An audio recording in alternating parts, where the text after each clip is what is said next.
सैफवर हल्ला करणारा अद्यापही फरार, पोलिसांकडून हल्लेखोराचा शोध सुरू। पोलिसांच्या वेगवेगळ्या टीमकडून आरोपीचा शोध सुरू।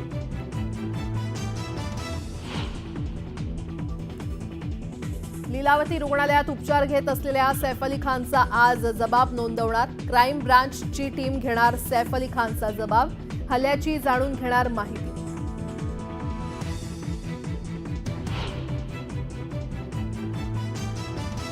वाल्मिक कराडवर मोक्का लागताच सीआयडीमध्ये मोठा बदल, सीआयडीचे तपास अधिकारी बदलले। अनिल गुजर यांच्याऐवजी आता किरण पाटील करणार तपास।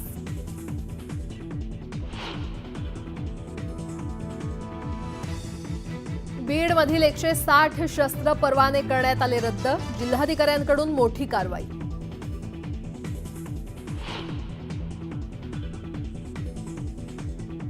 सोमनाथ सूर्यवंशीच्या न्यायासाठी आता लॉंग मार्च काढणार। लॉंग मार्चला आज परभणीतून होणार सुरुवात, विविध संघटना होणार सहभागी।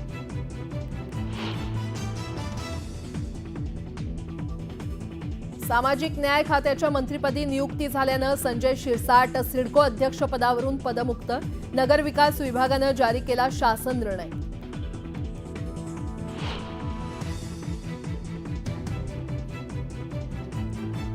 राज्यातील कांदा उत्पादक शेतकरी पुन्हा अडचणीत, बांगलादेशकडून कांदा आयातीवर 10% शुल्क आकारणी, कांद्याच्या दरावर परिणाम होण्याची शक्यता।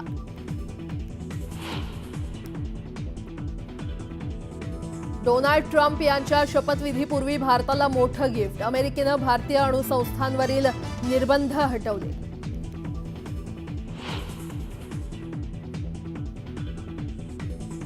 आणि युद्धविराम थांबवण्याचा निर्णय इस्रायलनं धुडकावला, गाझावर केलेल्या हवाई हल्ल्यात महिला आणि मुलांसह 73 ठार।